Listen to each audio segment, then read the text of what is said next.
Alright, YouTubers, this is Byron Campbell, also known as Kitten Hoarder on BoardGameGeek, and I've got another board game solitaire gameplay let's play video coming for you today.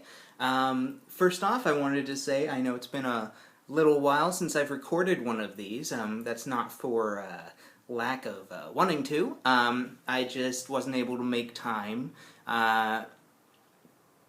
And I've got to do some preparation for these, got to clear up some space on my iPad, because these videos take up a lot of space, so I just wasn't able to work it out until now. But I'm very excited to be bringing you a new video today. I also wanted to recognize that I've gotten several new subscribers since my last video, which is very exciting.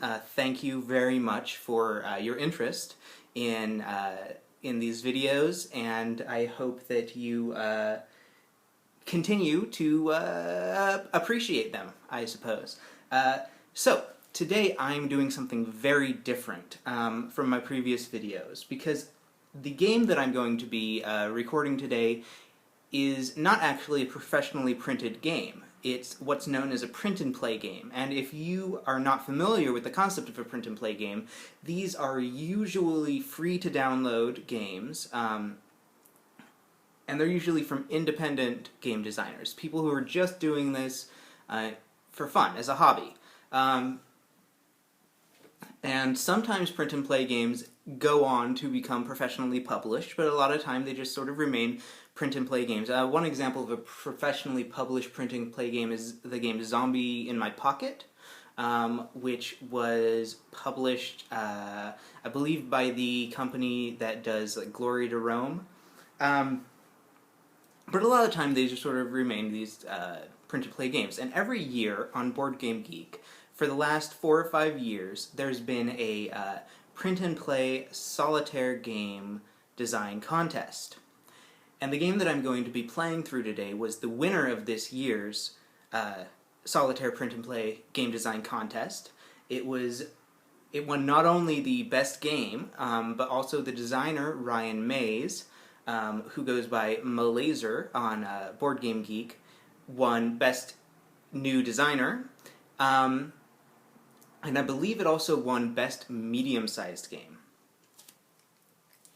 So the game I'm talking about is Supermarché. And it is a game, as you could probably guess from the title and the artwork, it is a game about running a supermarket, or more accurately, a grocery store. Just a little interruption here because I realized that I got sidetracked, as I often do, when explaining the concept of a print-and-play game. I never actually explained what it is. So basically, you get you download files, generally in the form of a PDF, of this game, and it's everything that you need to play, except for a few things that are not possible to make using papercraft, such as dice or wooden cubes, generally, or some other sort of counter. And you can use whatever you want, like pennies or beads or something, to keep track of resources and keep track of score and things like that. But generally, everything else that you need to play the game is available to print out, and you print it out, as nicely or as not nicely as you'd like. Some print-and-play games I just print in grayscale on regular paper just to try them out.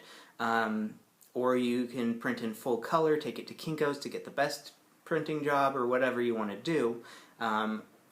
And then generally, usually there's a board, sometimes it's multiple pieces of paper that you got to stick together, like this one, and there are usually a few pages of cards. For instance, in this game, it's one large deck of cards for customers, and then a small deck of just 6 cards for the distribution center cards. And if you're making a print-and-play game that involves cards, one word of advice for you is to invest in a paper cutter to make sure you get straight lines, and get some card sleeves, because that helps a lot in terms of making the cards have uniform edges and shuffle a little easier, and hold up a little better and just feel more like regular cards.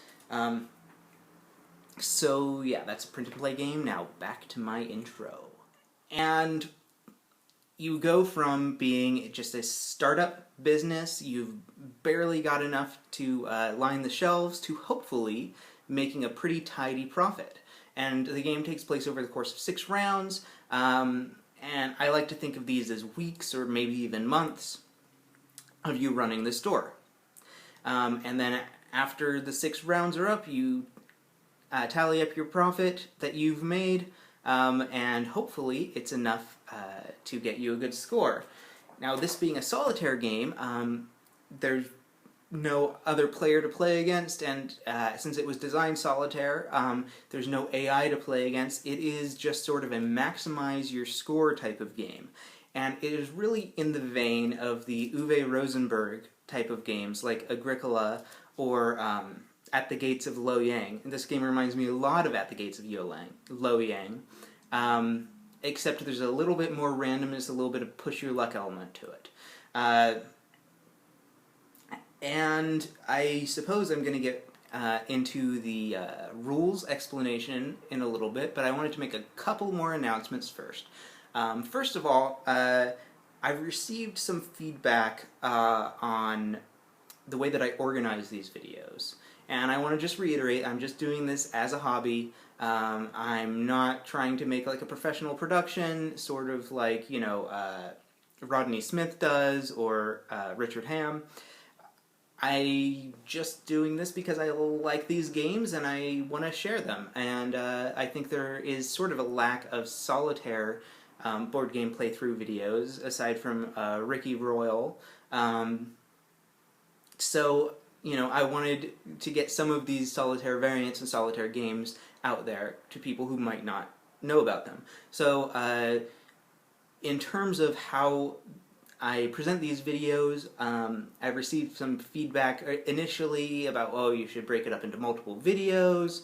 Then I received some feedback, why isn't it all in one video? So I'm just going to go back to my original format, which is what works best for me, which is I'm going to record this and upload it as a single video. I'm going to then, in the video description on YouTube, I'm going to link time codes to when I begin the rules explanation, when I begin the actual gameplay, and then when I give my final sort of quick review on the game. And I'm not going to go through a completely in-depth rules explanation. I tried that on my previous couple of videos, and I don't think it really worked out to be any better than just sort of explaining the rules as I go. So I'm just going to go a brief overview of the rules at the beginning, and then if something comes up that I didn't cover before, I'll talk about that during the gameplay. And then lastly, I just wanted to give a big thank you to Ryan Mays, the designer of the game, who sent me this copy. And originally it was in a trade for another print and play game. And this was during the Solitaire game design contest, and being a good sport, I guess, in the contest, he sent me not only his game, but several other games that he had printed out so that I could try them out while the contest was still going on.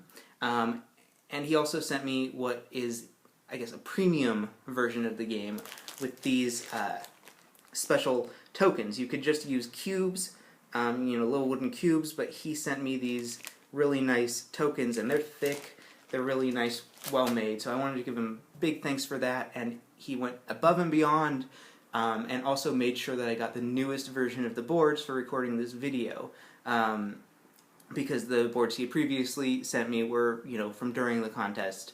They weren't the finalized version. So big thank you to Ryan. Like a lot of people on BoardGameGeek, especially in the one-player community, your generosity is outstanding. So without further ado, let me get into the game. So this is an example of what Supermarché should look like, all set up for the first round. And that's using the normal difficulty. Now, those of you who have played the game before might notice that some things are a little different if you played the game during the contest. That's because Ryan recently introduced a small but significant change to the rules that mainly just applies to the setup of the game. And I'll describe that in a second. So if you played the game during the contest, you'll probably notice that this is not quite how you remember it looking like during setup. So the change that I'm discussing is that originally, so this token represents your money. And as you play the game, as with many of these sort of economic games, you're going to be managing your money. That's like your primary resource to buy goods to sell in your grocery store. And then you'll hopefully be earning money from your customers and having this token move up on the track. It goes up to 99, and then once you've hit 100, you get this little token to show that you've gone over 100, and 200, and you probably won't be getting any higher than 200. I generally end with a score of somewhere around 70. There used to be a negative token, but that has been removed in the most recent rule change, and that's because originally in the game you started at $0. And in the first round, you had to go backward on the money track. And I think if you hit like -50, I think was the threshold, then you would lose the game. Well, what ended up happening is most people, regardless of the cost of goods, because that's something that shifts every round, as I'll explain later, regardless of the cost of goods, people would just buy 3 of everything and put them in their store, because if you don't have 3 of everything, you're probably going to be losing customers in the first round, because somebody's going to want to buy something, you're not going to have it. So, in order to sort of get around that samey sort of setup, where it didn't really matter what the costs were in the first round, everybody just played it out the same way, and also some people didn't like going into the negative money territory. The newest rule change is that you start the game with $15. If you ever go below $0, you lose the game. And you start the game with a fully stocked sales floor with 3 of every kind of good. So, you can go straight into planning for future rounds in the first round and not have to just sort of scrabble to get, the basics out. So that is the significant rule change that I mentioned earlier. So now let me just do a brief overview of the general rules. So every round in Supermarché takes place in, let me check here in the rulebook, there's a few phases. There's the preparation, delivery, stocking, customer, and waste phase. So I'll just briefly describe each phase, and then we'll get straight into the playthrough. So, during the distribution phase, this is where you'll be spending money. And let me just rotate over here to show you the distribution center card. There are 6 cards in this deck. There are 6 rounds in the game. So every card is going to come out during the game. And the cards basically just show you the cost of each type of good. The money you get for each type of good remains the same every round, unless you're holding a special sale, but the cost of goods can vary drastically throughout the game. So for instance, this round, produce is quite cheap. Produce is normally quite cheap. But this round it is as cheap as it could possibly get. So I might buy a lot of produce this round. I might not, based on something that I'm going to explain a little later. So I spend money, remembering not to go below $0. I only have $15 to start with. And I stock in my stock room. And the stock room can hold a maximum of 20 units of food, regardless of what type of food. You could have 20 frozen pizzas, or you could have 20 apples, or most likely you're going to have a mix of everything. There's 5 different types of food, so most likely you're going to have roughly, on average, 4 of everything, but probably you're going to get more of something that's cheap that round. Like, baked goods are pretty cheap this round. So, spending money, I move things from the distribution trucks to my stockroom. And every food has an expiration date. And the distribution boxes show you when the food expires. So for instance, produce expires every round. That's why it would probably not be a good idea to buy 20 apples, because they're going to rot at the end of the round. And if I haven't sold all 20 apples, I'm going to end up losing money. Baked goods expire every 2 rounds, dairy expires 3 rounds, dry goods expires 4 rounds, and frozen is the opposite of produce. It never expires. So if you see frozen for cheap, it's usually a good buy. So your stockroom has boxes based on when the item expires. From expires every round to never expires. And this part is something that I find a little bit tricky about the game. I wish there was a slightly easier way to keep track of it. But it's pretty good for what it is. The main thing I have a hard time keeping in mind is, okay, what is 2 rounds from now? You have to include the current round into this. So for instance, if I buy baked goods in the first round, it expires after round 2. And dairy expires after round 3, etc. It just sort of goes down the line. For some reason, this is really hard for me to keep track of. I think, okay, we're in round 1, expires in 2 rounds, that should be round 3. No, it's round 2, and you can tell because the first expiration box in the main sales floor shows you the earliest possible round that these things can expire. So, once you've bought all of your stuff, well, that was the delivery phase. Sorry. The first phase is preparation, and preparation is really simple. You just draw 5 customer cards and flip over 2 of them. Doesn't matter which 2. I just flip over the 2 this way, so it's sort of symmetrical. And that shows you who's probably going to be shopping in your store that round. You're definitely going to see these 2 over the course of the round, and you don't know who the others are.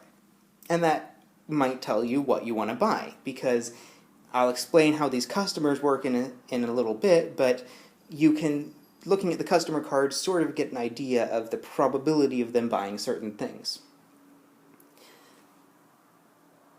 And then also during the preparation phase, you flip over the next distribution center card and move to the next round.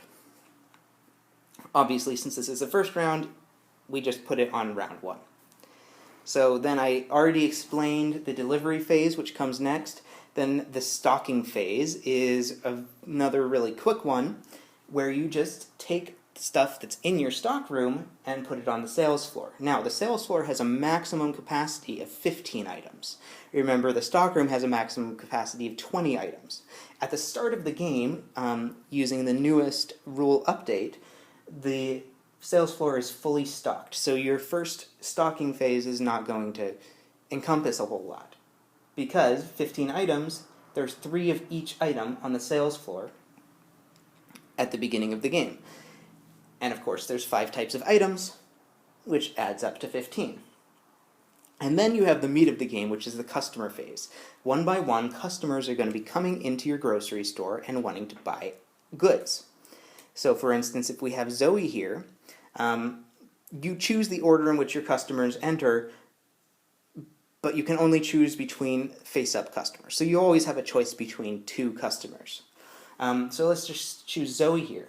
For every customer, every time they buy something, and they will buy things until their basket is full, and that's these numbered spaces up on the top of the card, you roll 2 6-sided dice, and you take the sum, and that's what the customer buys.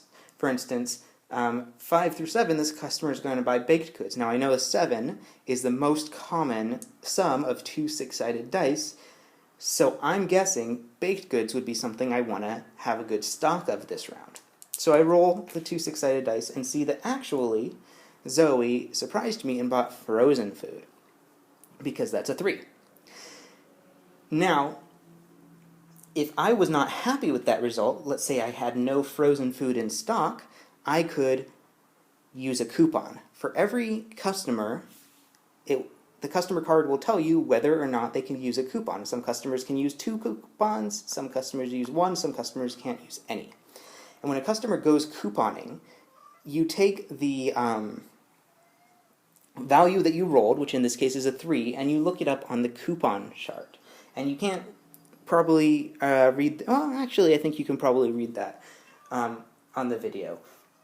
So we look on the coupon chart, and we find the value that we rolled, and that's a 3. And I would substitute a 4 and a 10 from that customer's card. So the coupon chart has 2 uses. One, it can mitigate your luck if you rolled something that you happen to be out of or you don't want the customer to buy. And 2, it has the customer buy 2 things instead of 1. Now that's mainly useful because then you can control to a certain extent what the other thing the customer buys. And if this customer is buying 5 different things, that's a lot of chances for the customer to buy something I don't want them to. So offering coupons is a really good idea usually, but also the customer spends $2 less for every coupon they've used.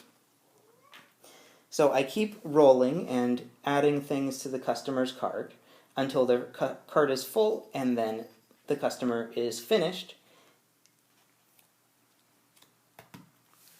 and I get the money. Now,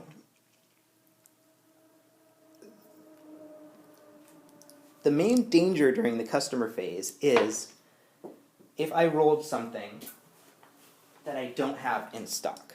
And let's say I did roll frozen foods and I was completely out of frozen food. At that point, the customer leaves, and that's something you really don't want to happen. First of all, the customer does not purchase anything that was in their cart up until then. So you lose money that way, because the goods remain in the cart, inaccessible to the other customers, but the customer doesn't buy them. Second, most customers have a not completed penalty. If this customer leaves without completing their shopping trip, you lose $13 because of negative word of mouth. And then, let's see, is there another penalty? Those 2 are pretty bad already. I think those are the only 2 penalties. The customer keeps the items but doesn't pay for them, and you get that negative penalty. Some customers that are especially hard to complete, like this one, also get a bonus if you do complete them. So this is a valuable customer if I can keep her happy. Now, at some point during the customer phase, you can do a restock. And a restock is when you take stuff from your stock room and you put it out on the shelves. Let's say I had run out of frozen food, and I was concerned about that. I could take frozen food from the stock room and put it out on the shelves. You can only do a restock once during the customer phase, and you can do it in one of 2 ways. You can do it between customers or during a customer visit. Between customers is generally the preferable way to do it, because if you do it during a customer visit, you have to do it before a customer has completed their cart, and you can't complete that customer. Now, the customer will buy the things that they've already bought, but you still get the penalty for not completing the customer, and obviously you leave empty space in their cart that you could have, they could have purchased things with. If you do a restock in between customer visits, you have to take one of these face-down cards and discard it without looking at it. So you don't know, it could have been Zoe, one of the more powerful, valuable customers in the game. You don't know who it is. Now, you can't do this if you've already flipped over all of the face-down cards. Once you've completed a customer visit, you flip over the next card. I didn't look at that. And you again choose between the 2 face-up cards until you've dealt with all customers. That means if you run out of something important, you can't just turn away the rest of the customers in play. You have to keep fulfilling every customer visit and potentially racking up these uncompleted penalties until all of the customers have gone shopping. So you really don't want to run out of food during this game.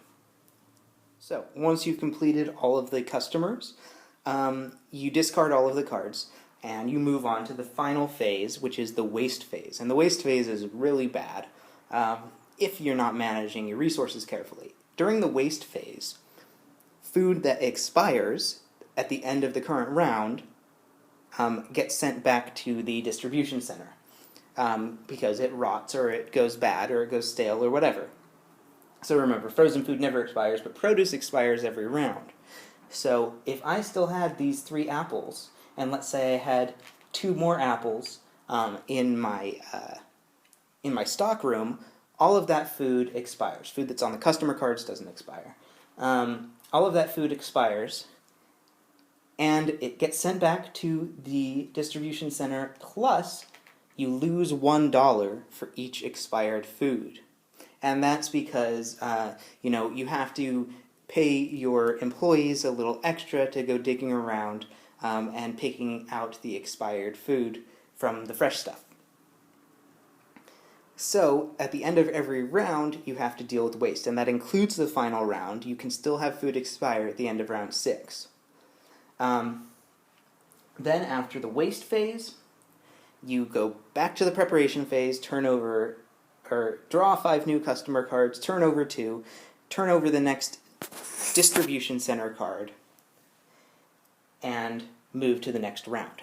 After 6 rounds, if you've survived that long, because remember you can't go below $0, you tally up your total money and you look at the victory and defeat chart and see how you did. And there's a little bit of a charming little story text for each of the different values. I have pretty much only ever gotten the very minor victory.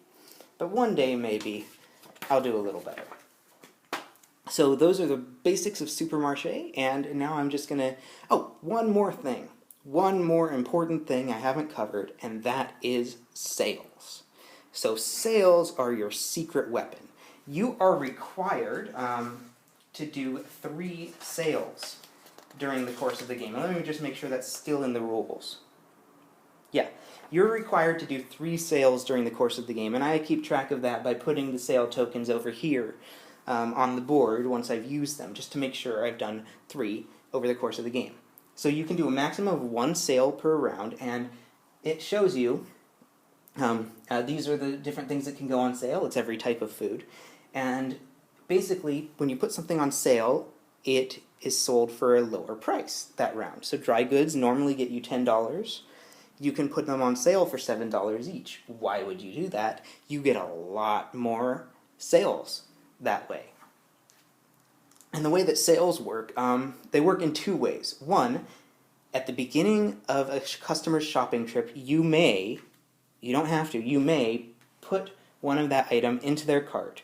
On the left side, to the left of the spaces in their basket. So it's just an extra thing they buy because it was on sale. They weren't planning on getting it, so it doesn't fill up one of the spaces in their basket. Second, when a customer buys an on-sale item, they also, in addition to buying that item, they consult the coupon chart and buy those 2 items because they're so excited about getting the thing on sale that they end up spending even more money. So let's say that dry goods are on sale, and Albert bought dry goods. He rolled a, let's see, what is dry goods? He rolled a 3, let's say. He would also get what's on the 3 on this coupon chart, which is 4, which is another dry goods. You don't combo it, you just get 1 more dry goods, and 10, which is dairy. So he'd buy those 2 things. And unlike couponing, which you can't send a customer couponing if they don't have at least 2 spaces left in their cart, unlike couponing, you could, when buying an on-sale item, exceed the total number of spaces in their basket. So a customer could end up buying a lot more crap when something is on sale. And one thing about on-sale items that I just have to double-check in the rules is I believe when a customer buys something on sale, they do not get the $2 discount for the coupon chart. Let me just make sure about that. Yes, the customer does not save $2 buying an on-sale item. They just buy those extra 2 things. However, here's the danger of holding a sale. If the customer can't buy those extra 2 things, the customer counts as not completed, and you get that penalty and all of the other bad things that happen to you. So you want to hold these sales. Well, you have to hold these sales, but you better hope you have a really well-stocked store before you start doing it. So I usually hold sales in the last 3 rounds, when I know what I have extra of, what's going to expire soon, things like that. So those are pretty much all of the rules of the game, and we'll get right into the gameplay and see how it actually works out in practice. That's the word. See you in Byron's Supermarket. Alright, so we're ready to begin with the first delivery phase, having already done the preparation work ahead of time. And remember, I have $15 to spend. I cannot drop below $0. So, let me think. Right now, I definitely know that I want to please Zoe. I want her to fill up her shopping cart and leave a happy customer. So she's going to probably want baked goods or no, really baked goods is her main interest. And she might get dry goods. 8's a pretty common number, but it's a very small range. That would be nice for me if she got dry goods, because those give you a real good profit. So I'm going to buy, let's see, $4 worth of dry goods. So you can't see it, but I'm moving my money tracker down from 15 to 11 to get 1 unit of dry goods for $4. That expires after 4 rounds, so that's going to be round 4. Let's see what else. Baked goods are pretty cheap this round. So I'm going to get, let's see, I'm at $11. I'm going to get 3 baked goods for $6, which is going to take me down to, what is that, 5. So 3 units of baked goods, and that expires after round 2.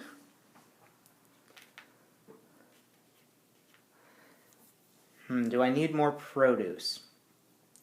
Well, Zoe is probably not going to be buying produce, because you need to roll an 11 or 12 for her to buy produce. However, Albert has a pretty good chance of buying produce, so let me just buy, let's see. Hi, Jim. I'll buy 2 things of produce. Do I want to buy anything else? I can buy 1 unit of dairy. I can't afford any frozen this round.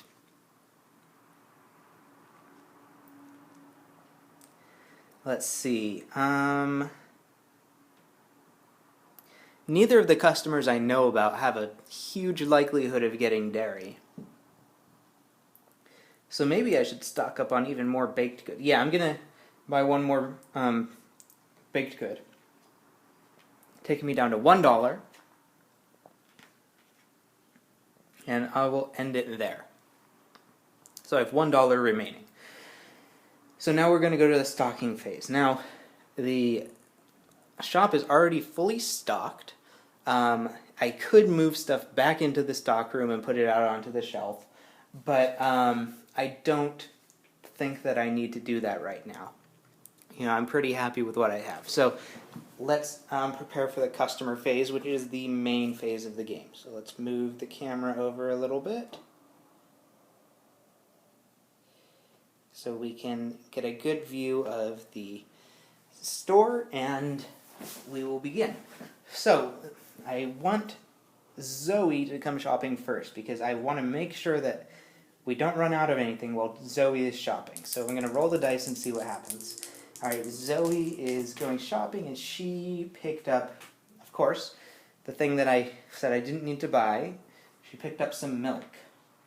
So we're going to put some dairy in her cart, and we're going to keep going. Okay, So she bought 1 unit of dairy, and so that costs $4. So we're going to move it up to $5 and see what she wants next.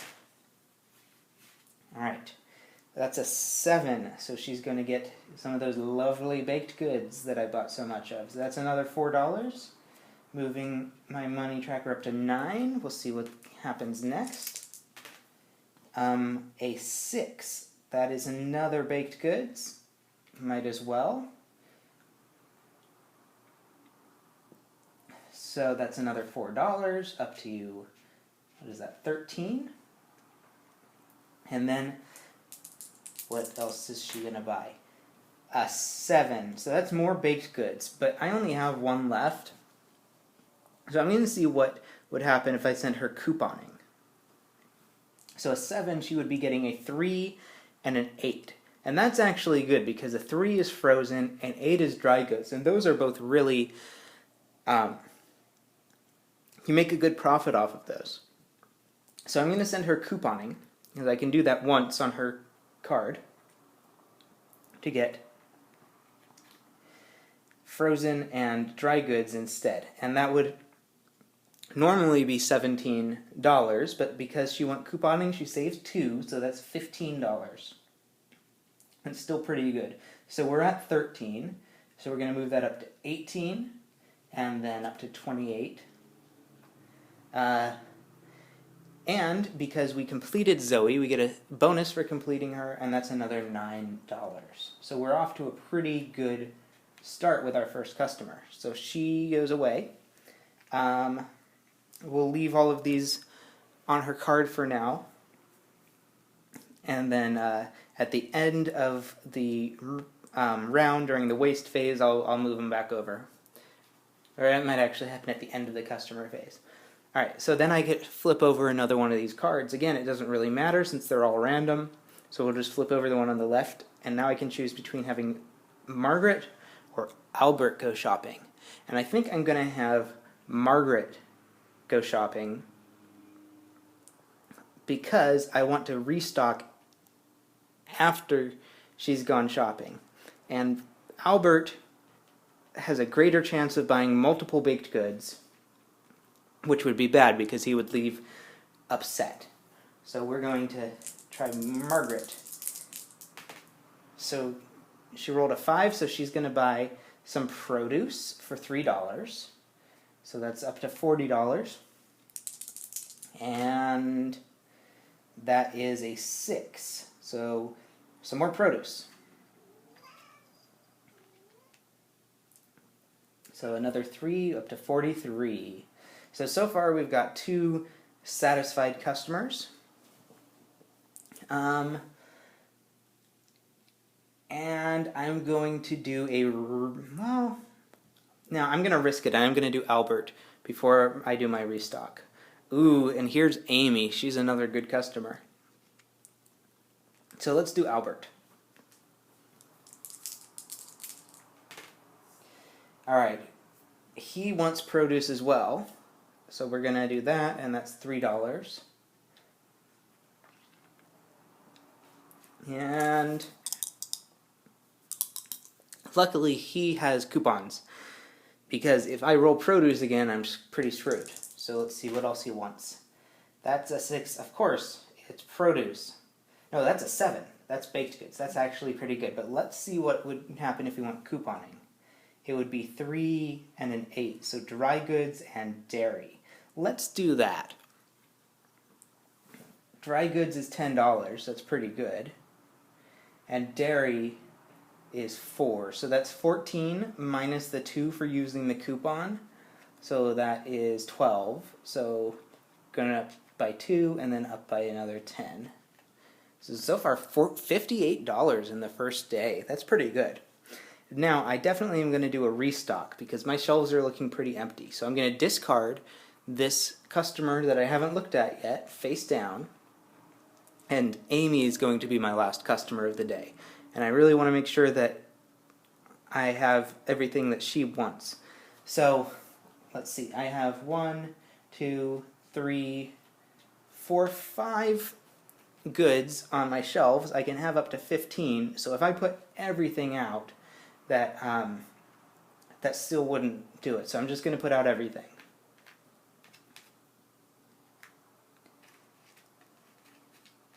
Everything I have left. And let's just hope she doesn't want milk.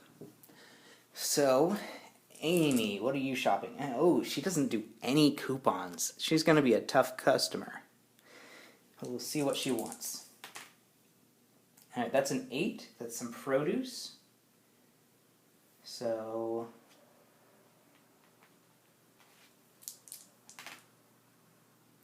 that's a 9. Baked goods. That's good. And that's $4. A 6. Dry goods. That's pretty good, and that's $10.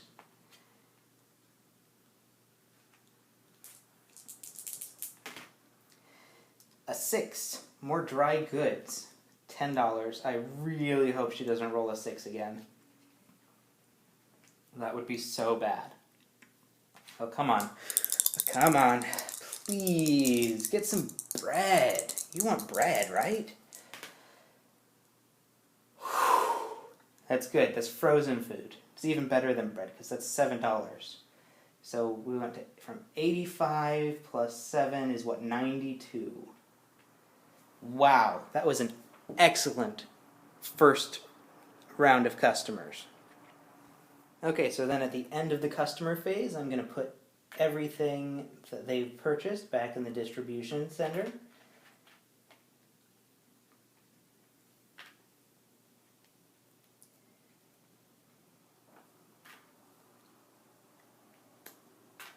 Discard all of the customers. And we will go to the waste phase, where any food that expires at the end of this round rots. So far we're in round 1, so that is just the produce. That goes bad, and there's only 1 unit of it, so I just lose $1. And that's the end of the first round, and there's 5 more of these. So, in the preparation phase for the next round, we're going to move the round track up. We are going to deal out some new customers. And the ones that I've seen so far are Diane, who is much more discerning. She only wants those 3 things. And Tiffany, who's only going to pick up a few things. And then we flip over the next distribution center card, and we go to the next delivery phase. So, that is pretty much the game in a nutshell. The only thing I haven't shown you is how sales work. I'm going to keep playing, probably play to the end of the last round, because it's a pretty quick game. It generally takes about half hour, maybe 45 minutes if you're playing very slowly.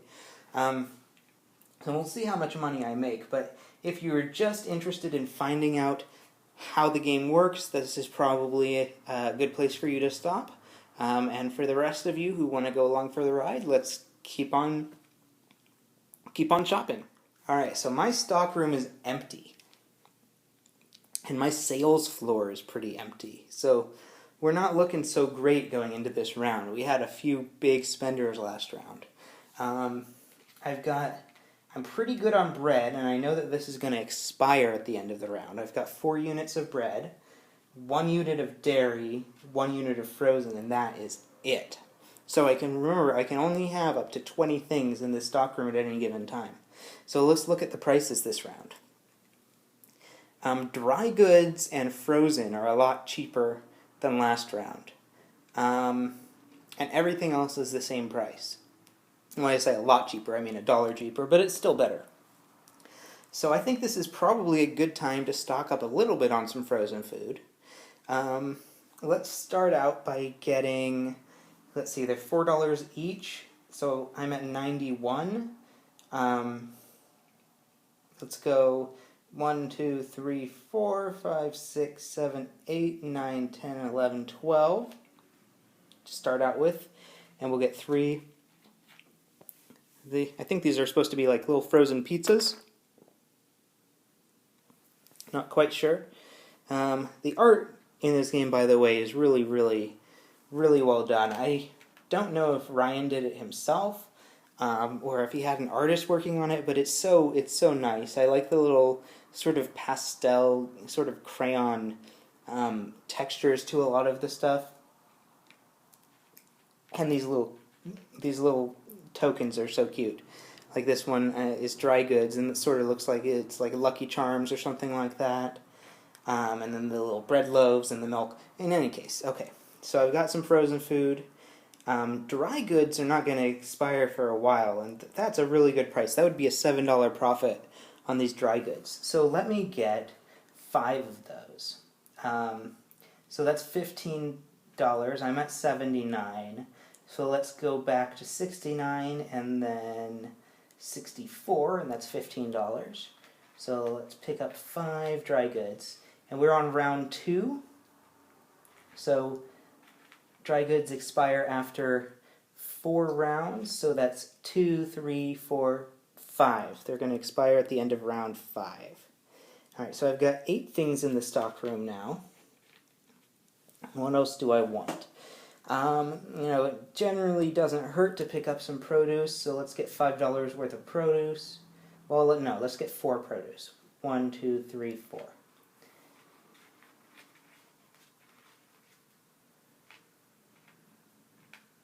Now this is going to expire at the end of the round. I would have gotten 5, but I do need to watch what I put into this stock room, because I can only have 20 things. We're really low on dairy, so I'm going to need some dairy. Let's get 5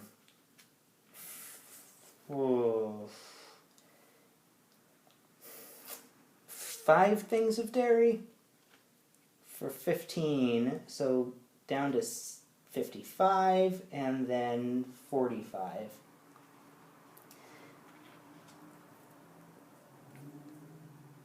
One more. Okay, and let's see, that expires every 3 rounds. We're in round 2, so it's 2, 3, 4.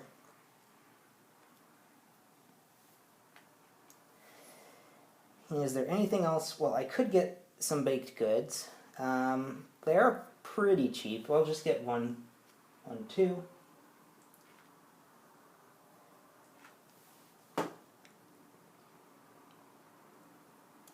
Anything else I should get? Now I'll get 1 more thing of frozen food. So 1, 2, 3, 4. So we're back down to $39. And frozen food is good because it's never going to expire. So if it's cheap, I might as well stock up. Okay, so we are now going to go into the next stocking phase. So let's see here. Well, we want to put out some produce. Let's see what we already have in this store. We've got 4 baked goods, 1 dairy, and 1 frozen food. So let's put out 1 more frozen, 2 dairy. Let's see, 1, 2, 3, 4, 5, 6, 7, 8, 9, 10, 11, 12, 13, 14, 15. And when you put these out, this is pretty self-explanatory, but you look at the box that they're on in the stock room for what round they expire, and you put them in the matching box in the store. So I'm going to, let's see, I'm going to leave it at that.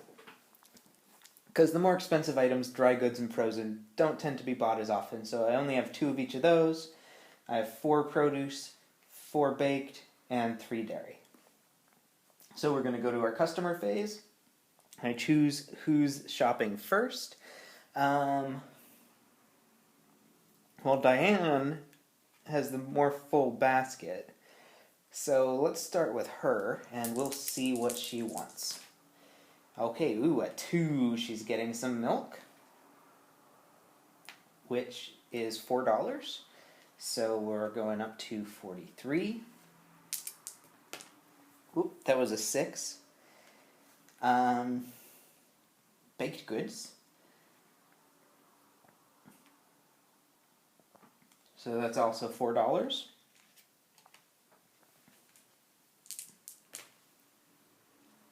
More baked goods. Oh. Now I'm starting to think that maybe I should have gotten some more baked goods. Ooh, and a 12. She's getting a frozen pizza.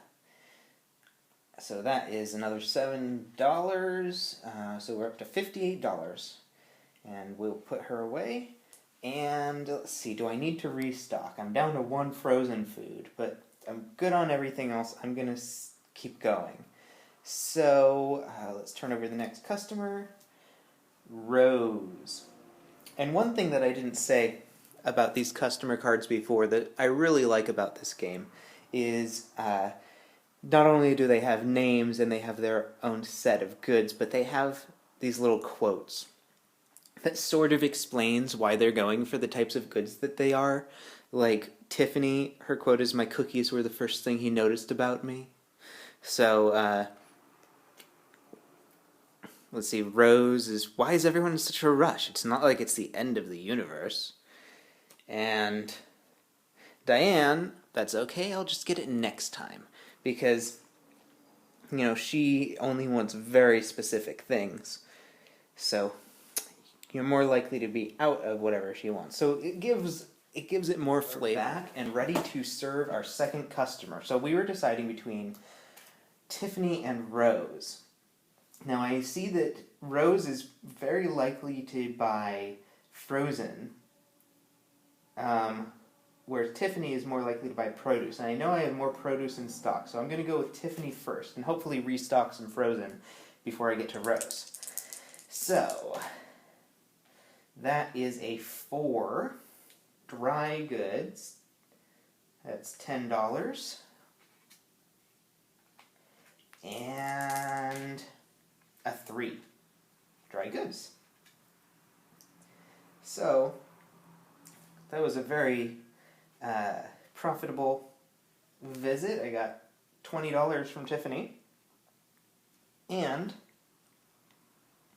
I think before I turn over the next customer, I'm going to do a between customer restock because I'm all out of dry goods and I'm almost out of frozen. So delete or discard a customer, sight unseen, and we can restock back up to 15. Now I really want to get rid of this bread. There's 2 bread, 2 dairy, 4 produce, that's good. I'm going to add 2 more frozen, and I'm going to add 3 more dry goods. So that's 3, 6,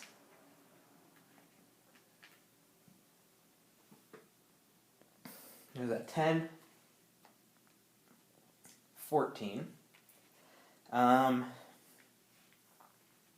Sure, I will add this last bread.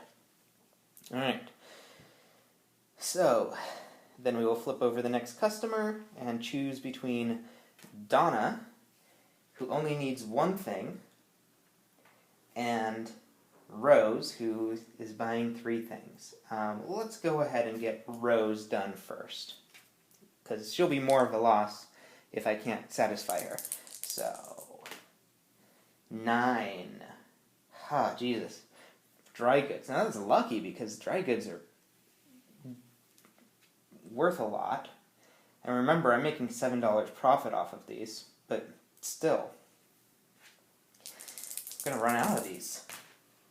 And I probably won't get them cheaply next round. 7, that's frozen, so we got another 7 points. That's 95. Looks like we're going to break 100. 10. More dry goods. Alright. Works for me. So we've now reached 105. So I'm going to put this little 100 token here.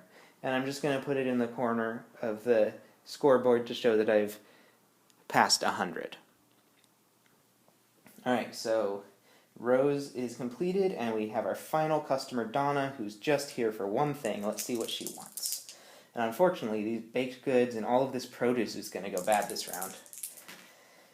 5. Produce. Okay.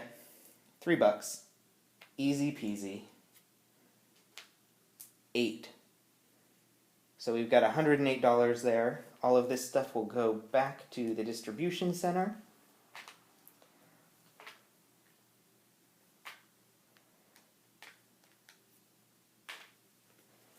All of the customers get discarded. And then we have our waste phase, where everything that says expires every round or expires after round 2 gets discarded. So that's these 2 loaves of bread and these 3 apples. So that's a total of 5. Brings us down to 103, which is still quite a bit better than I'm used to doing. Maybe I will get my all-time high score this round. Alright, and remember, you need to do 3 sales over the course of the game. So, starting next round, I should think about doing them. Because I have 4 more rounds, and if I miss a round, or if, I just get one round where the price of nothing is worth buying, then I want to have that little bit of leeway. So I'm going to start thinking about doing a sale next round, but we'll see what the prices are. So let me just get the next round set up. I don't have to record that part, and I'll meet you back at the next stocking phase. Okay, I've just finished the delivery phase for round 3, and as you can see, produce was very expensive this round. Dry goods were also quite expensive. Baked goods were fairly cheap. Dairy was pretty cheap too. But I didn't buy any dairy because I had a pretty good stack from last round, but I bought a lot of baked goods, and I'm going to be holding a bakery sale this round. And then frozen was pretty cheap, so I bought some more frozen food, because that never expires. It's always a good investment to get it when it's cheap.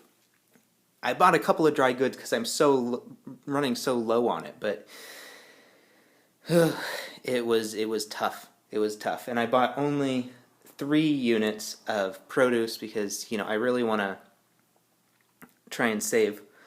I don't want to have to spend $3. You only get $3 when you sell it, so I'm not making any profit on my produce this round. I'm hoping not to have to sell any. Well, I hope to sell the 3 that I bought, because otherwise I'm losing $1. Okay, so then I'm going to be stocking my store. I might as well put all 3 produce out. And we have 1, 2 milk. So that's 1, 2, 3, 4, 5, 6, 7, 8, 9. I know I'm going to be having a bakery sale. So I'm going to put, 4 more baked goods out. 10, 11, 12, 13.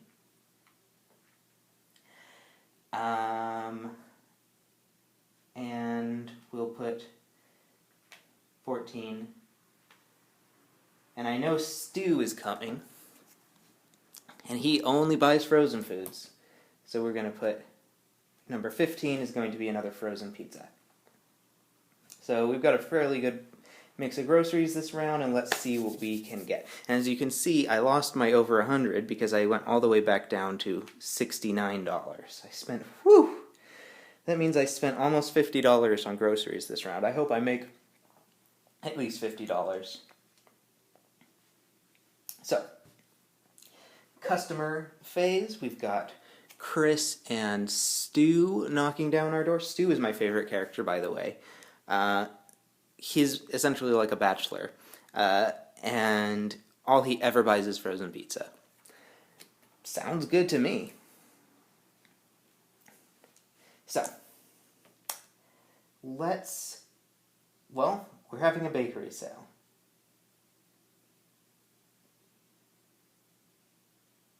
Let's start with Chris. Because we don't know exactly what Chris is going to buy. He might end up buying some baked goods. Oh, I gotta move my camera over. Hold on. There we go. That's a lot better. He might end up buying some baked goods and trigger the bakery sale. Oh, I gotta put the bakery sale out. Remember, if somebody buys baked goods, then they get 2 other items as well. It might make their basket overflow, so we'll just start with the one that has less certainty. So we'll see what he buys. 7. Dry goods. He's got a coupon. Let's see if we can do couponing for him. That's produce and dry goods. So that's no good. That's not what I want. So we'll just do the 1 unit of dry goods and hope that's the only dry goods he buys. So we're up to 79. 4. Produce. What would be 4 if you want couponing? Produce and dry goods. Not what we want, so we'll just do 1 unit of produce. That's $3.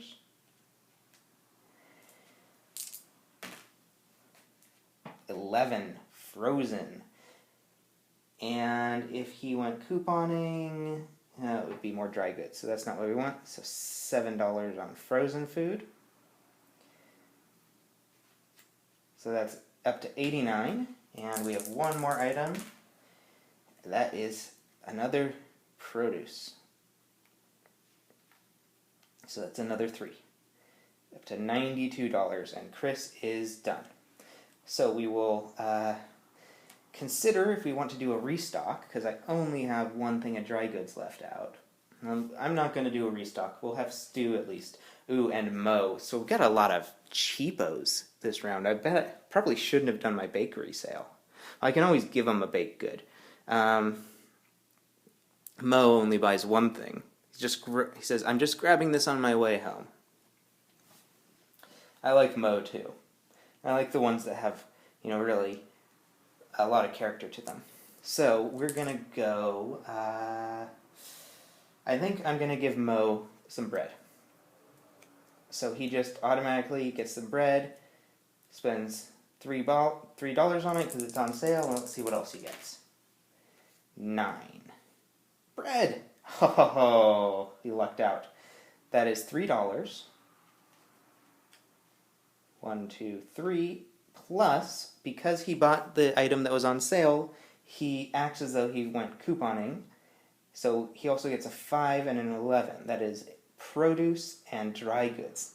Not actually that good for me because that's the last produce I have and almost the last dry goods. So he spends another 3, another $13. So 1, 2, 3, and then up to 111. So we're back over 100. And that will complete Mo. And I am going to turn over the next customer. Oh, more cheap people. Oh my god. Okay. And I know Stu is just going to buy 2 things of frozen food. So I'm going to have Stu shop next. And we're going to give him some baked goods as well, because it's on sale. And we'll see what we can, roll, but I don't really have to because he just buys 2 things of frozen food. So that's another 14. I'm on 14, so that's 28. And I'm going to do a between customer restock. So I'm going to discard this last customer, so Melanie's going to be my last customer of the day. And we're going to do a little bit of a restock. So I'm going to do that, and then I'm going to come back. So I did my restock. I put everything from the stock room out on the floor. And as you can see, I'm probably going to be holding a sale on dairy next round because it is piling up, and that expires after round 4, which is the next round. So, because baked goods are on sale, I'm going to give Melanie a loaf of bread as soon as she visits.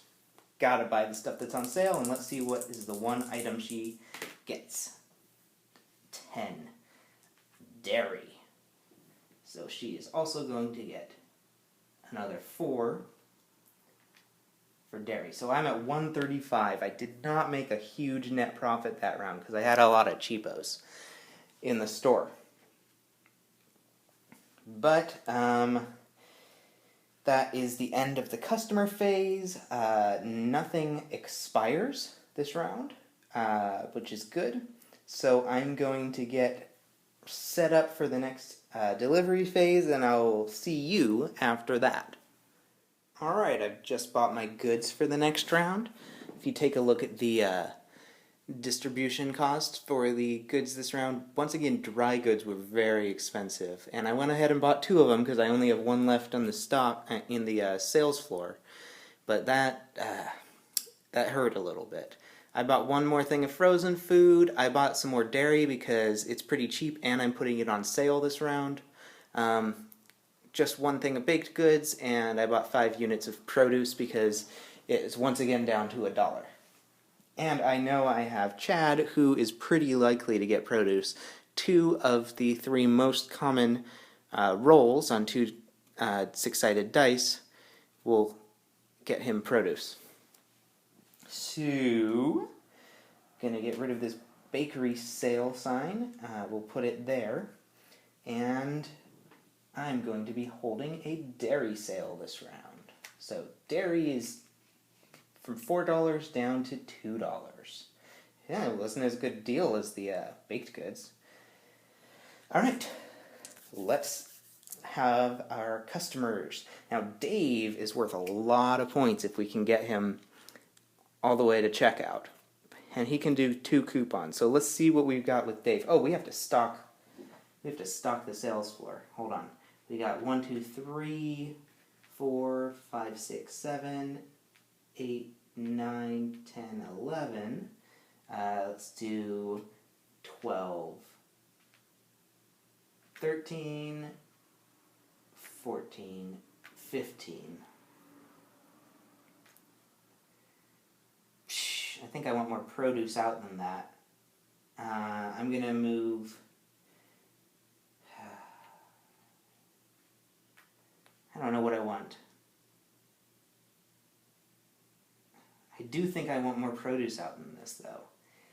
Is anybody liable to get... These guys aren't really liable to get frozen food, so I'm going to put 1 frozen food back and put 1 more produce out. Alright. So, now we're set up for the customer phase. Let's have Dave come to the store and let's see what he wants. Alright, that's a dairy. Perfect, because that is on sale. Dave, you just spent yourself $2, but even more than that, you got, is that a 7, a 3, and an 8. So you get some produce, which is also $3, and some dry goods, which is $10. So that's another 13. 1, 2, 3, so that's up to 125. And let's see what else he gets. That's 10, so that is more dry goods. Let's see what it would be if you went couponing. Bakery and frozen. I do have more frozen in stock.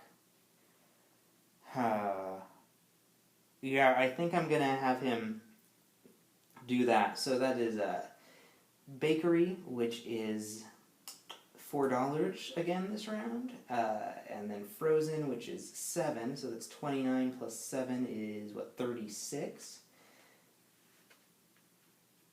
But he does save $2 because he used a coupon. So that is Dave all completed. He's going to give me an $8 bonus for completing him, so that it brings us up to 42, and we'll get rid of Dave there, and we will flip over the next customer card. I don't think I need a restock yet. So the next customer we're going to have is Gary.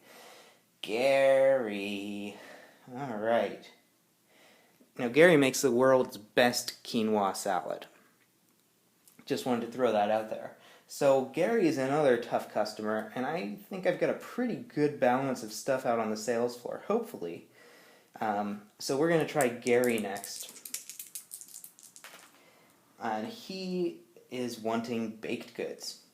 Works for me. That's $4 in the bank. What else does Gary want? Ooh, sorry. That's an 11. That's frozen. Ooh, not so good for me. See, I can have him do dry goods and bakery. Yeah, I'll just do frozen. Let's hope he doesn't shop for frozen again before I get to restock. So that brings us up to a 53. Now, I could do a restock during a customer visit. I never do that because I would get the penalty for not completing the customer card. I always try to push my luck and do the restocks in between customer visits. It's starting to look a little tempting. Now, let's see what we roll for next. He does have 2 coupons. That's a 6. That's dairy. Woo woo! $2, plus he's going to buy 2 more things. 1, 2, and what does a 6 get us on the chart? A 4. Oh, shit. Ooh. I'm going to move this $2 back because I might go couponing with him. Let's see what it would be. A 6 on the chart is a 4. No, that's still bad. It doesn't matter what I do. He is out. We did not have any more frozen food when he went to go buy some. So he gives up, and that means I have to put back the money he's already spent and lose $7. That's bad. Alright, so that is a 7 and a 4, so that's an $11. Oh, and I do have to put that milk in his cart, and he's just going to leave it in his cart there. So that's 1, and then back to 42. And actually, I think I do need to put the dry goods in his cart as well. Because I did not have the frozen food, but that comes later on the coupon chart. I'm not sure about the rules there. Maybe Ryan will have an answer in the comments section. But that's bad. Yeah, I did not complete that customer, and I lose an extra $7 for not completing the customer. So I think this is a good time for a between customer restock. So, let's see, what do we need? Well, let's get another thing of bread out. Let's get the rest of the produce out. That's 1, 2, 3, 4, 5, 6, 7, 8, 9, 10, 11, 12, 13, 14. Let's just put everything out. Alright. So let's see who our last 2 customers are. Wendell. Wendell is very easy to please. What does Wendell want? Oh, should I do Chad first? I'm going to do Wendell first. Wendell wants frozen. Damn it, Wendell. Just be nice, please. Alright, so that brings us up to 42. And our final customer of the day is Chad, who does have a coupon option. You know what, Chad, I'm going to give you some milk. 1, 2, because it is on special today. And you also are going to buy some bread. 1, 2, 3, 4. And more bread. Let's see what's 4 on the coupon chart. 5 and 9. Bread and frozen food. I'll just do the bread. Just the regular bread. 1, 2, 3, 4, and just really hope that I don't roll a bread for this last one, because you can't do a coupon if there's not enough space in their cart.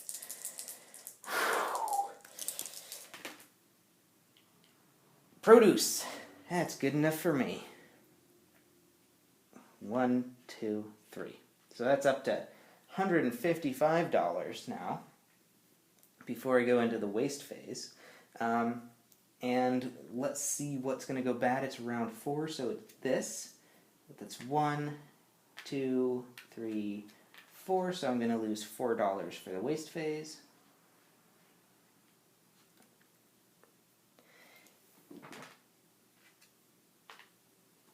We'll move this sale sign over, so we only need to do 1 more sale over the course of the game. We could do 2 more, but we only need to do 1 more. And let's move into round 5, so I'll see you after the delivery phase. Okay, I've just filled up my stock room. As you can see, this round finally dry goods are back to a reasonable price.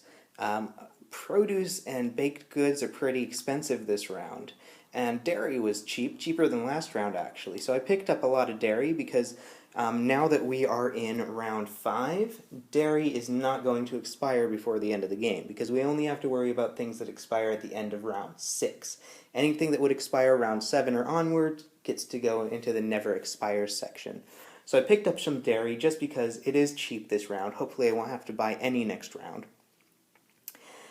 But then I sort of spent a lot of money on some of the other things just to make sure I have them, because honestly my shelves were looking pretty bare. The only thing I had was dairy, and I've already held my dairy sale, so not such good luck there. So we're going to start putting stuff out on the shelves. Let's put out all of our produce, because that's going to expire at the end of the round. So that's 1, 2, 3, 4. We got 5, 6, 7, 8, 9. Let's put out 10, 11, 12, 13.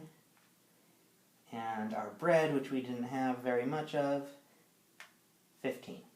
14, 15. There we go. That's how you do math. And I'm not going to hold any sort of special sale this round. I've stocked up on dry goods, so I might hold a dry goods sale, or even, well, I already did the dairy sale, darn it. I might hold a dry goods sale or a produce sale in the final round, but I'm not going to hold a special sale this round. So let's see the customers. First ones we've got face up here are Mikolaj and Jacob. Now Jacob is definitely most likely going to be wanting some frozen food. Mikolaj also has a fairly good chance of wanting frozen food or dry goods. In fact, both of these guys are going to want frozen food or dry goods most likely. We're going to start with the one who is more risky.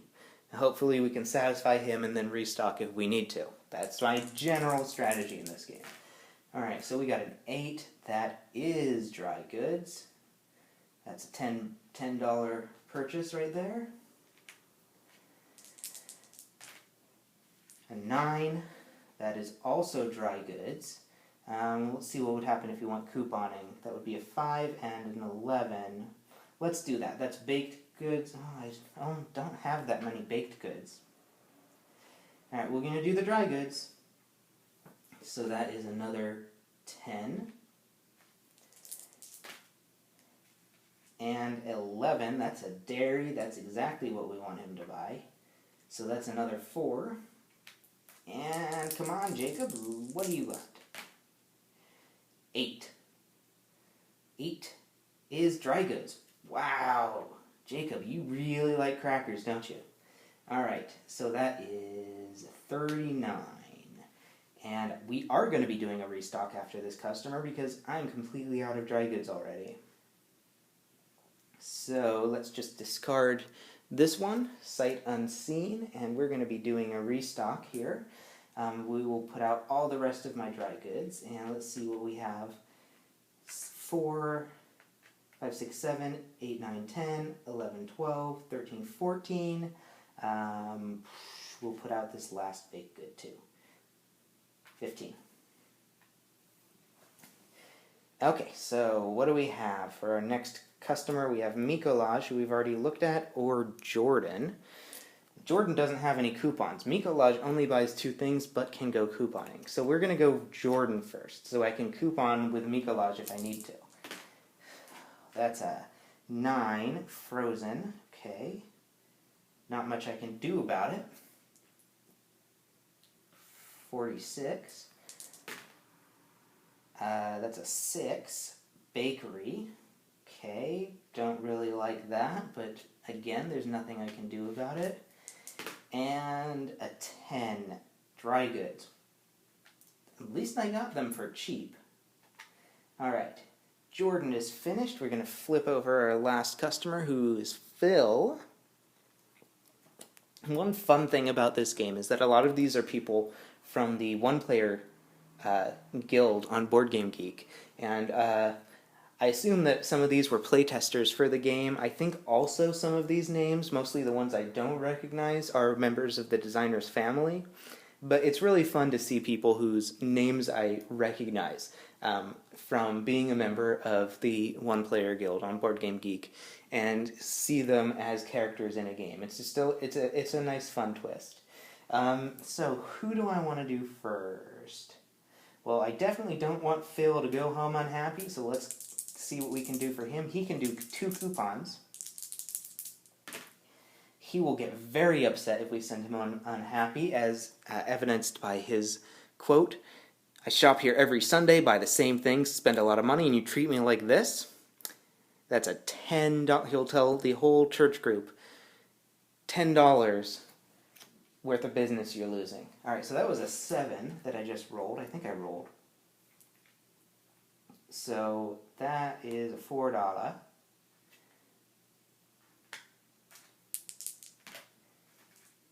$9. More dairy. Maybe he wants to use a coupon. That's a 5 and an 11. Produce and bakery. Yeah, let's do that. Produce is $3. 1, 2, 3. And bakery is $4, but he's saving $2 on his whole purchase, so that's just a 2. And we've got one more roll. Let's see what it is. It is a 6, which is another produce. 1, 2, 3.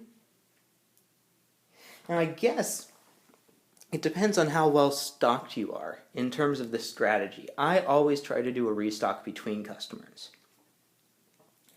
But the nice thing about not doing a restock between customers is you don't have to discard this face-down customer.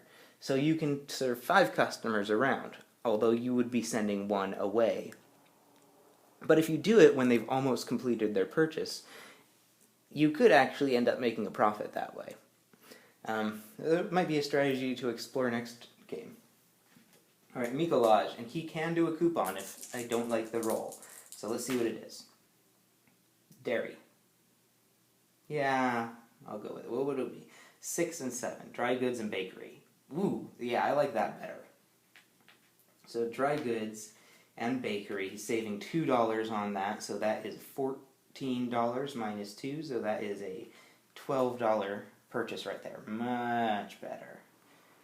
Alright, and that is the end of round 5. I'm going to prepare for the final round, and let's see how much money I can make. Alright, I am all prepared for the final round, and my goal is going to be to break 200 by the end of the game. I hope I will be able to make it. As you can see, for the distribution center this round, produce was the normal price.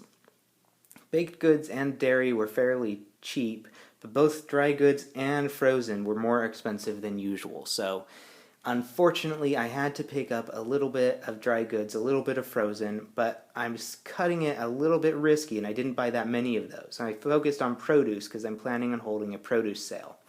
So let's stock our shelves. We've got 1 dairy, 1 dry goods. Well, let's just get our last dry goods out there. This frozen, let's get 1 more frozen out there. So that's 5, 6, 7, 8. We will do 9, 10, 11 with our baked goods, and grab 4 produce, and we're going to be holding a produce sale this round because I have to do 3 sales before the end of the game. So let's see what we can do with our produce sale. So we got George and we got Scott, and George only likes baked goods and frozen food, and he's going to be buying 4 things. So maybe I should have stocked more baked goods and frozen food, but I didn't really think of it.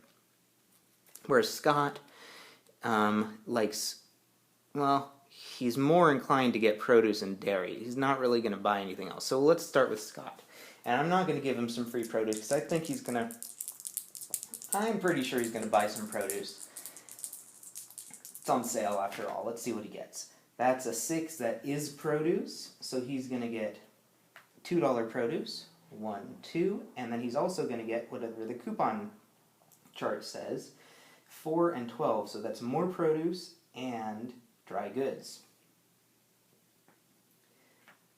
2 and $10. 69. All right, Scott, you did well, but I am down to 1 dry goods. That is not so good. Let's see what George is going to buy. We're going to give him a free apple. Free apple with every visit, except you have to pay $2. So it's not really free, is it? All right, let's see what he wants. He wants Frozen. That's a $7 purchase right there. 78. He wants Frozen. That is another $7. He wants... I didn't give him the frozen food, did I? Alright. He wants baked goods. That is a $4 purchase.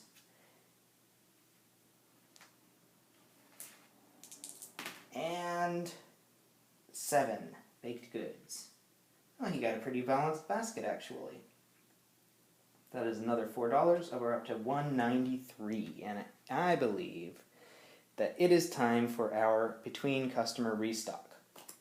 So we're going to discard a customer. Oh, I forgot to flip over one after the first one. Hey, there's Ryan. I bet you that's the designer. Ryan, what is he like? He's picking up some things for his wife. And let's see, before I flip over this last one, I have to do my restock. So let's see, I'm going to put out the rest of the produce.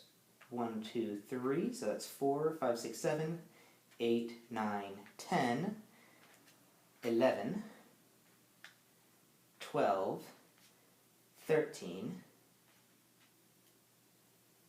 14, 15. Pretty much everything.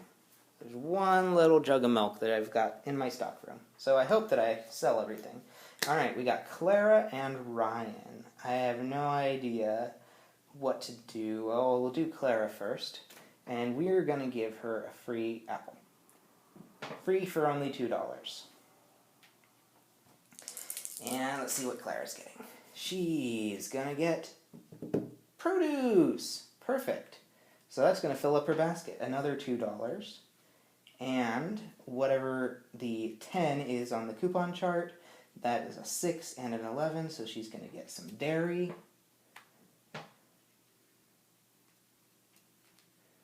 So we broke 200, guys. As long as we don't end up losing it. And what's an 11 on her chart? More produce. 1, 2. Alright, Clara has been defeated. And we have one more. Ryan. Alright, Ryan. I could give him a free apple, but I'm scared if I roll the produce, then he's going to be disgusted and leave the store. So we're just going to roll. That was a 4.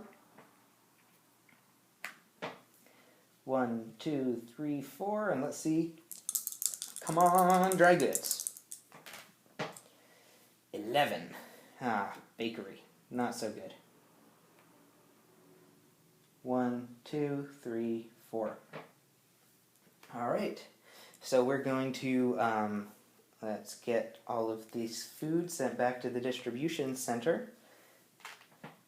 And it is time to see if anything is going to waste this round, and then we're going to tally up our score.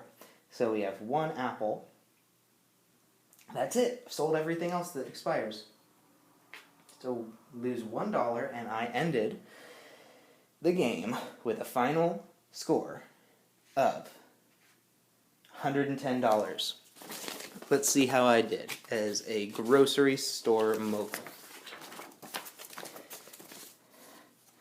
101 to 150? No, I got $210. That's even better. Incredible victory. You are the toast of the town and the most popular place around. People line up to shop in the morning. It's everyone's stop on the way home from work, and you have more applicants than you know what to do with. Opening up some new locations is definitely in your future. Wow.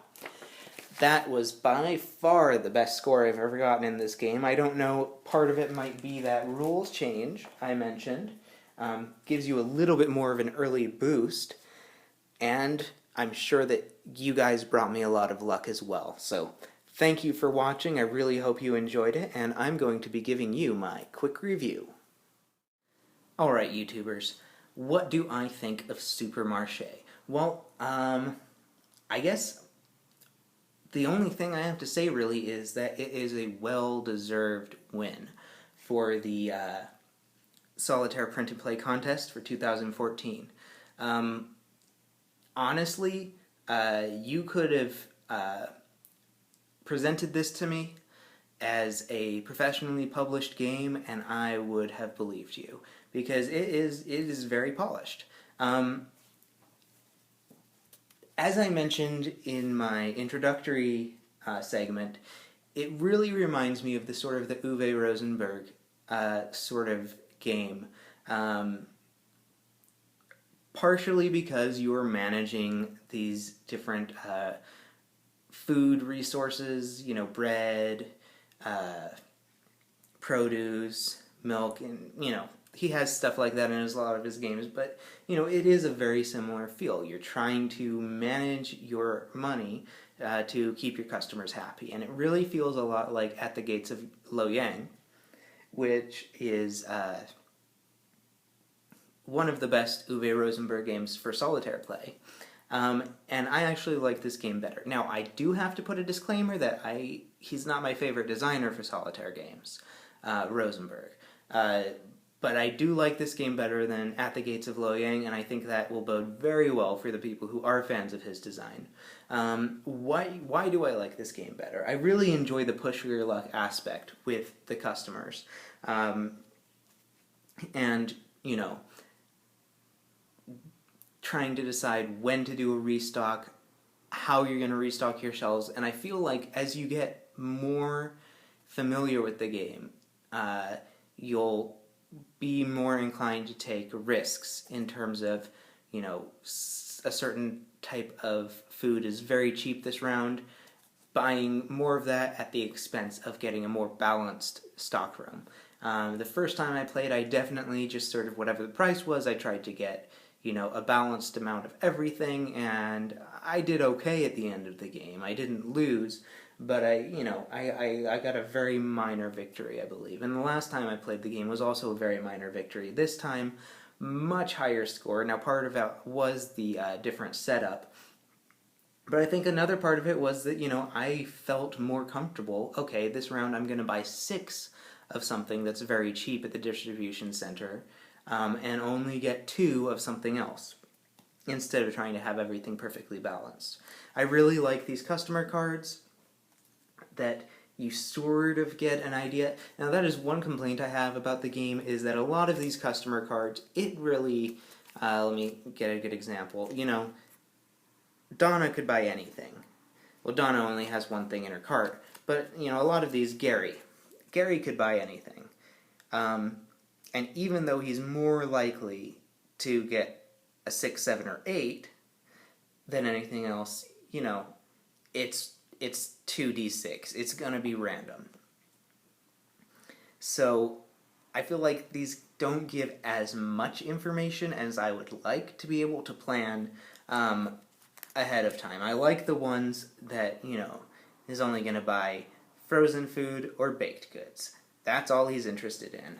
And, you know, if a couple of cards like that are face-up at the beginning of the round, you know, that would be a lot more useful information. If somebody like Donna is face-up at the beginning of the round, or somebody like Chris, who could buy anything, I feel like I can't really use that information to plan ahead as well as I would like. So I end up mostly focusing on what the price of the goods are at the distribution center. So that's a bit of a wasted opportunity, I feel, with the design. And I guess my only other complaint about the game, well, I like games that throw curveballs at you in the middle of the game. I've mentioned this before in my Lewis and Clark video. I like games that throw curveballs at you in the middle of the game and you have to plan around them. And while this game does feature randomness in terms of what the shoppers buy when they're in your store, it's not the type of randomness that I'm looking for, because I really don't have much of an opportunity to react to it. I can react to it in the following round, but again, I wish that there was more information on these character cards, on these shopper cards, so that I could plan ahead a little bit better, like, oh, I'm really going to be needing to buy a lot of this particular item this round, and especially because you have such limited space on your shelves. You can only have 15 things on the shelves at a time, and you can only have 20 things in the stockroom. Well, there's 5 different types of items. If I know that at least two out of my 5 customers are going to have a chance of buying anything, you know, and I could roll poorly and get a 5 2 times in a row, 3 times in a row for him, and have him buy 3 produce, I'm going to put 3 produce on the shelves. And I'm going to put 3 of everything else, because there's 5 different types of things, and I can only have room for 15 things. So I wish that there was a little bit more flexible, that I could get more information about what they're buying, so that I could stock the shelves a little bit more with a sense of purpose and less trying to hedge my bets. That's my one real complaint about the game. Other than that, it's a fabulous design, I think. Because, I mean, look at it. It's beautiful. Look at this. It's just a gorgeous looking game for a print and play game. I love the colors. I love the really useful, that's not the word that I want, but you know, the graphic design is very well done, essentially. You know, the different spaces for when the thing expires is a clever mechanic to represent something that could be really clunky. And it ends up not being terribly clunky, except that I sort of have to calculate in my head every time I buy something, you know, to determine which box to put it in initially. But once it's in that box, moving it between the shelves in the stockroom is very simple. I like the couponing mechanic to sort of mitigate your luck if you rolled something you really don't want the customer buying, or you just want a little bit more control. You can sacrifice a couple of dollars and get them to go couponing. I like how the sales work, although it is sort of frustrating when sometimes that nobody buys what's on sale, the round that you put it on sale. And, you know, that's really it. It's just a really fun little game. And I am not terribly surprised that it won the contest, because of the games that I played, it is definitely the most polished and professional-seeming game design. So really, really well done. And it's not terribly hard. I didn't make my own copy, so shouldn't be really saying this, but I don't think it would be terribly hard to make a copy of this. There are only, 30 customer cards, 6 distribution center cards, and then the 2 boards, and then everything else you can do with wooden cubes and a pair of dice. Unless you want the really snazzy copy like I have. So that is Supermarché. I really hope you enjoyed this video, and I'm going to be recording another one soon, hopefully before the end of the month, so keep an eye out for that. I want to do another one of the games from the Solitaire Print and Play contest, and then I have a whole bunch of new Solitaire games that I got in trade over the last month that I am going to be wanting to play. So, yeah.